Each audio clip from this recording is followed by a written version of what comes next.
Astrology for Awakening and the transits.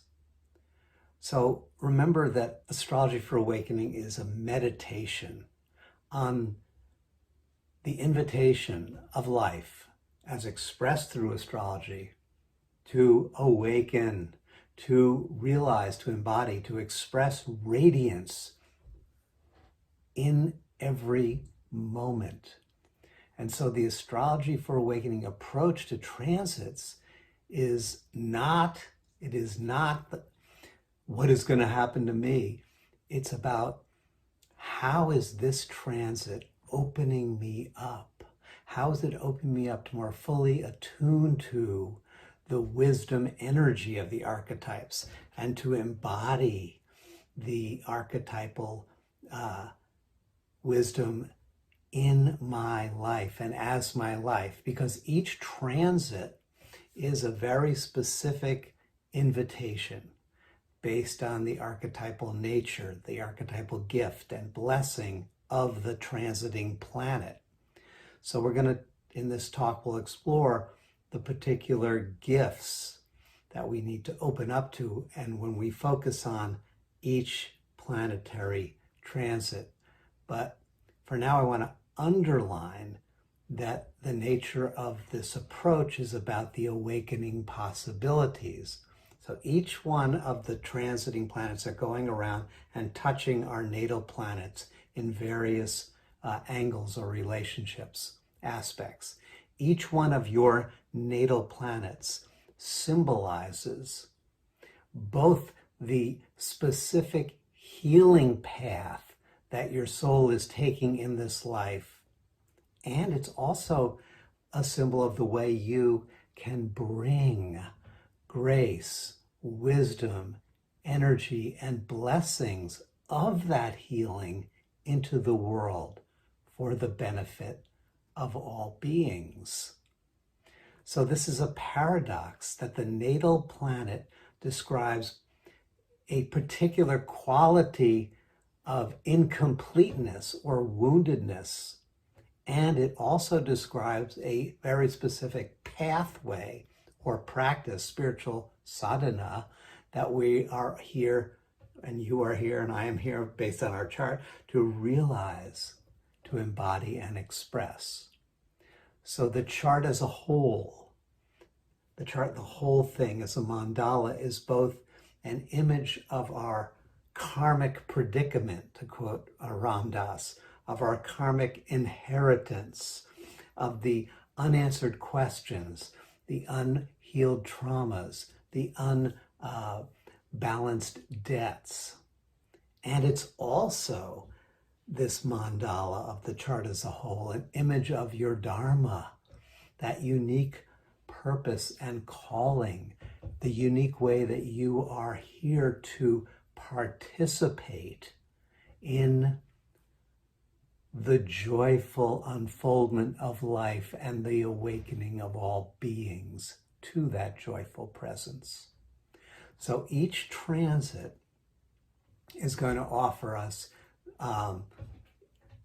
it appears dual, but it's really, it is offering us a non-dual invitation to both heal our memory tracks and to become an even greater blessing to all, to life. So the general question of a transit is, what is the call? What is the call of this transit? The more focused question will be based on the nature of the transiting planet, the sign it's in, the houses that are being activated, the nature, sign, and house of the natal planet, or planets that are being energized or opened up through the transit. So the Astrology for Awakening approach is very deep, very universal, very archetypal, and also very specific. Based on your karmic predicament, there's going to be a unique configuration of people, events, and things that form the context within which you are going to be able to align with the evolutionary impulse, the awakening quality of that particular transit. So it's formulating questions, formulating transit questions. And the idea in this is to provoke deep reflection, to expose habits of defensiveness or patterns of self-contraction, ways of being rigid in our life, in our perspectives, these rigidities, these contractions that impede healing and limit flourishing. So, quick example of a woman, recently a student whose natal sun is in Gemini in the 4th house, and transiting Mars is coming over this point. And as it did, working with this approach and reflecting on her own experience, obviously, she became acutely aware. Mars is very acute, you know? Boom, boom, boom. Acutely aware of the need to be more direct in her communication with key family members. And she became in touch with a tendency of holding back from simply, directly stating her needs, her wants. And instead, she saw a way that she was subtly trying to nudge others indirectly in her desired direction. Sometimes successfully, sometimes not successfully, but whether it was successful or not, she was outgrowing this and feeling dissatisfied, incongruent, out of alignment with this indirect way of communicating, and feeling called to be more forthright. So she reflected on a classical Mars question of awakening, and in relationship to Mars in Gemini transiting the sun in the 4th house, what would it look like for you to be more courageous in your family conversations? Now, she took that question almost like a koan, like a Zen koan, like a spiritual inquiry, not to just think about it cognitively, but to feel into it, to open into it, to let it drop in to her body. And when she did that, and when she invited herself to step into that courageous conversation, even simply imaginatively, there was a feeling of risk. It felt even a bit dangerous, like she was heading into a confrontation with no certain outcome. And that's actually accurate. She would be making herself vulnerable by being more open and more direct. And so those emotions of risk, of danger particularly, these are the very emotions that arise when Mars is active. And the fight or flight or freeze impulses are a way of kind of dissipating and scattering the potential gift that the Mars is offering us to connect with. What would it look like instead of scattering the energies or suppressing them or dissipating them? What would it look like to connect to that strength and clarity? Not to control or manipulate others, but simply to be clear, so others can choose freely. And this is where her inquiry took her. Rather than reacting to the emotions that were rising up, she was able to sense them, feel them, witness them. And as she witnessed them, the mud, as it were, settled. The emotional reactivity settled.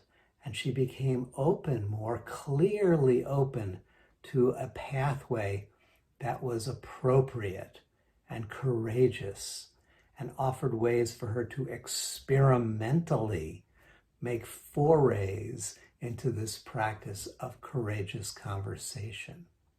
Forays and experiments in awakening. And that is the invitation of every transit. I know the popular way is to say transformation, but that can sound like such a big word and such a daunting kind of project. they do, of course, invite us to transform, but they invite us to take modest and meaningful experimental forays into our awakening life, to titrate our ingestion of this archetypal energy so that it can be integrated in a new way of being, a more awakened life. This is what each transit is asking.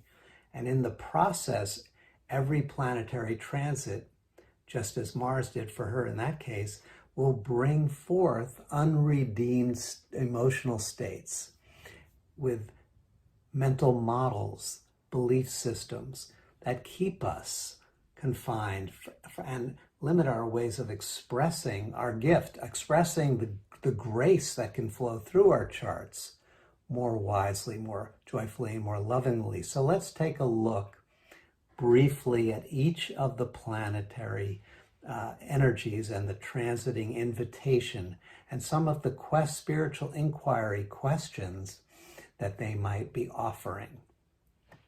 I'm not going to look at every sign and every possible combination because they're almost infinite. We're just going to take the transiting planets themselves. So the sun goes around, the zodiac in a year, as you know. And so the sun is this dynamic force, and it's the radiant symbol of the inner self. It's the royal symbol for the degree that we each generate light and express warmth and embody sovereignty in our life. The sun is how we can shine and radiate our individualized creative expression of the divine radiance. So when the sun is touching a planet, it's in that specific context of the symbolism of that natal planet. This is where I'm being called. It's where you're being called to be a source of light and warmth. How can I be a source of light and warmth in this particular context? What would it look like to relax here into my innate sovereignty? What would it look like in this particular energetic context, in this particular relationship, to let the light of the Spirit shine through me into these people, events, and things? And then there's the moon, which moves rapidly, 28 days roughly, around the zodiac. The moon is the emotional force of habit and of needs. And so it's a symbol for our instinctive needs for comfort, for survival, for happiness, of the simple needs of life, the embodied needs of life, and how it represents how we respond and nurture and how we feel our way into the world and feel the world through our moment-to-moment emotional style. So as the moon goes around, it's like a little couple, it only spends about 2.5 days in any aspect. It's moving quite quickly. And so it's like mini workshop in emotional intelligence in a particular area.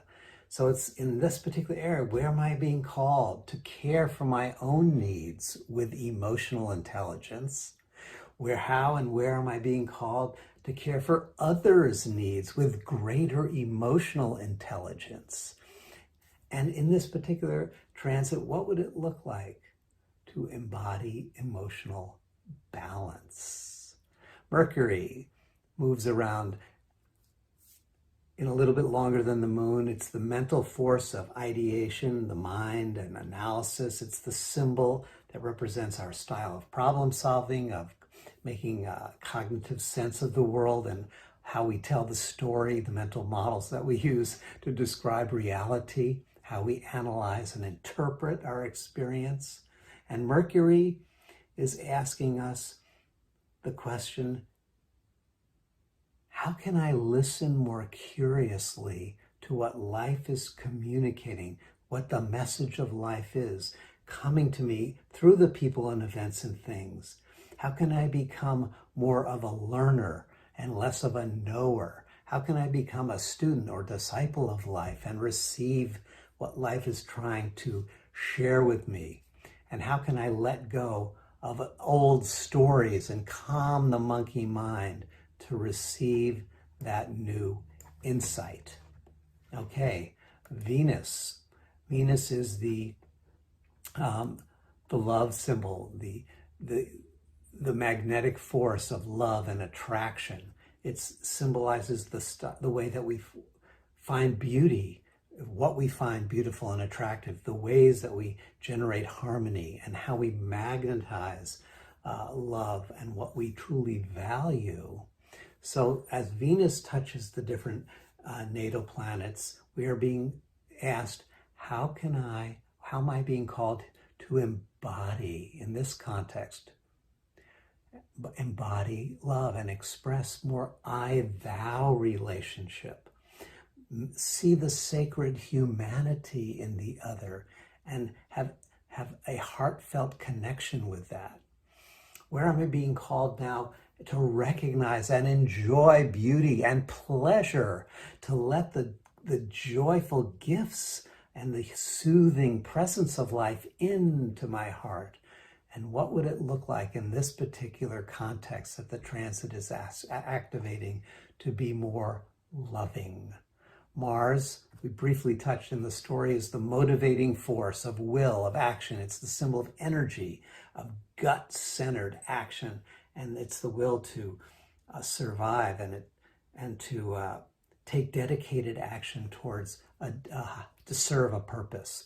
So where am I being called to face fear and to embody more courage? That'll be revealed by the planets that Mars is touching, like with the woman in the 4th house in the family context, in Gemini with communication. Where am I being called in my life to defend a boundary? And looking at the chart can begin to give us deep insights into that. What would it look like in this context to be more bold? Jupiter, the 12-year cycle of Jupiter, the uplifting force of expanding our consciousness in the ancient days in the yoga tradition. One Jupiter cycle was considered basically one round of our spiritual sadhana. 12 years, do a practice, then revisit. Not take a weekend workshop, that's a moon aspect. Take a Jupiter cycle to really begin to explore, to study, to integrate a new vision. It's the symbol of the quest to discover and embody truth. It's the energy that boosts the confidence, the inner confidence that it takes to expand our horizon of awareness. And as Jupiter touches different natal planets, how and where am I being called to dream a bigger dream, to step into an expansive adventure, a spiritual journey? Jupiter asks us, what would it look like in this context to have more faith in life's goodness, life's benevolence? If I believe that, how would I show up? Saturn, in contrast, is the limiting force, of discipline and of responsibility. It's the symbol of that need for deep integrity and for abiding in our foundational values. Saturn is the path of incarnating integrity and values patiently, deliberately, working within the limits of time and space and of our karma on the earth plane to gradually become that incarnation of the good. So Saturn asks us, where am I being called to be more consistently disciplined? Where am I being invited to find strength in my inner authority more than in following others' opinions or what I think are others' opinions? And what would it look like in this context to embody greater integrity? Uranus is the liberating force of awakening autonomy. It's the symbol of our innate freedom and the aha illuminations that come when we nudge up against and open up to that innate freedom. It's the call to break free from conditioned identities and to radically express our unique giftedness. So when Uranus touches a context in our chart, how and where am I being called to step out of culturally defined mindsets and roles? How and where am I being called to dance to the beat of my own genius and my own drum? And what would it look like to be more free, more inherently free, even a little kooky according to others? Neptune, the dissolving force of transpersonal compassion. It's the symbol of sublime inspiration that dissolves away the isolated self into merging into the ocean of being. Neptune is the way we attune to the immeasurable and dissolve polarities, either orness in any context, into an underlying sense of undefinable but clear unity of existence. So as Neptune touches planetary forces in our chart, where and how am I being called to be still, to enter the mystery and to open to the mystery? Where and how am I being called to a trans-rational, not irrational, beyond rational vision of existence? And what would it look like to be more surrendered to the higher guidance? Finally, Pluto, the regenerative force of death and rebirth. It's the symbol of taking, and the call to take a shamanic-like journey and to fall apart in order to be deeply initiated into the sacred mysteries of life and death. As it touches planetary forces in our chart, how and where am I being called to face the shadow side of myself? Not only face, but embrace the shadow side of the self. Where am I being, and how am I being called to withdraw projections, to withdraw the way I've projected strengths and weaknesses onto the world, and to care for those soul wounds deep within?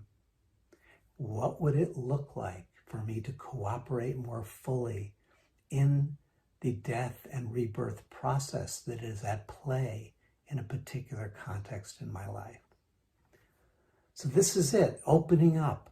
We are opening up, and every planetary transit is an opening invitation to examine, to feel into, to bring into consciousness the unredeemed memory tracks. And as we do that, we will almost inevitably experience uncomfortable emotions, maybe stressful thoughts, body sensations that are a bit challenging. And these are the transits at work. These are the transits at work. They're asking us to lean into that discomfort, to welcome the emotional arisings, to witness the stressful thoughts, to breathe and to let the sensations move through us in order to connect us to the archetypal healing gift that every transit is offering. The transits are taking us to our learning, growing, awakening edge in order to facilitate the healing that we took birth for.